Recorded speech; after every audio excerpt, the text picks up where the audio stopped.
Joining me now is the former Director of National Intelligence, retired Air Force General James Clapper. General, the White House says that President Putin might visit Washington and meet with President Trump in the fall.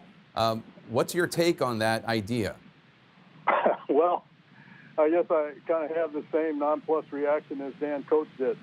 Not quite sure what to make of it. I mean, there should be dialogue between the two countries. I guess the issue is the content of that dialogue, and we're still trying to get our heads around the first encounter. Speaking of the need for dialogue, there doesn't appear to have been any between the White House and the Director of National Intelligence, Dan Coates, when it comes to inviting Vladimir Putin to the White House. I covered your White House, I covered the Obama White House, and I would be stunned to find out something like that would have happened without you at least being informed of it, if not consulted. Well, yes. This is clearly an unconventional, unorthodox White House. There's no question about that. Obviously, no one knows what was said in that private meeting in Helsinki between Presidents Trump and Putin, except the respective translators. The Director of National Intelligence, Coates, said moments ago that a private meeting is not the way he would have done it, and he suggested that it is possible Putin recorded it. What do you think? Do you think that Putin, the Russians, the Finns, anyone might have recorded that conversation? Oh, absolutely. I'm quite sure that, the Finns did. I've been amazed that their intelligence service didn't do that. And I'm quite sure that the Russians, for their part, have a very accurate accounting by some means or other of exactly what transpired in that private meeting. Your successor, DNI Coates, said he would tell intelligence officials to put their heads down and do their jobs.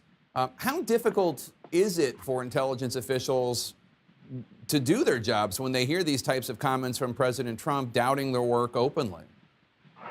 Well, it's not helpful, obviously, but I don't think we overblow impacts on morale and that sort of thing. I think most people in the intelligence community, the rank and file, and the great men and women in the intelligence community are going to put their heads down, just as Dan Coates said, and do their job.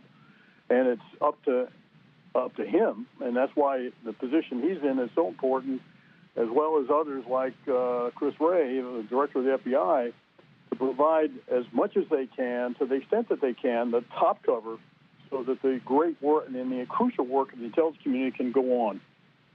There's a New York Times story out saying that President Trump, when he was President-elect Trump, I believe, had been briefed by you and others about the direct involvement in the election cyber attacks and interference campaign by Vladimir Putin. You're quoted in that story.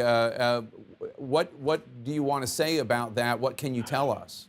Well, the fact that we briefed him, then President-elect Trump, on January 6th of 2017 about the Russian interference, and it was directed from the top, meaning Putin himself, is not a startling new revelation. This was the first key judgment in the unclassified intelligence community assessment that we issued that very same day. I do want to make clear, and I appreciate the opportunity to bring this up, that some of the things in that New York Times article are not accurate, and I don't want to be associated with confirming or denying anything that's in it. But I'll just say for right now that it's not completely accurate. You're not going to go into detail. There was one very juicy tidbit about a source close to Putin being one of the intelligence sources in that New York Times story. Yeah, I'm not going to go there. Can't affirm or deny any of that. What I have said, though, is if you want to have some sense of the fidelity and the confidence, and the reason why we had such high confidence in our findings is read the indictments that Special Counsel Mueller, the one in February on the Internet Research Agency, and the more recent one on the 12 GRU officers, to get some insight into why we had such high confidence. But I'm not confirming or denying any of the details in that article, New York Times article, because some of it was inaccurate. General Clapper, thanks for your time. We appreciate it.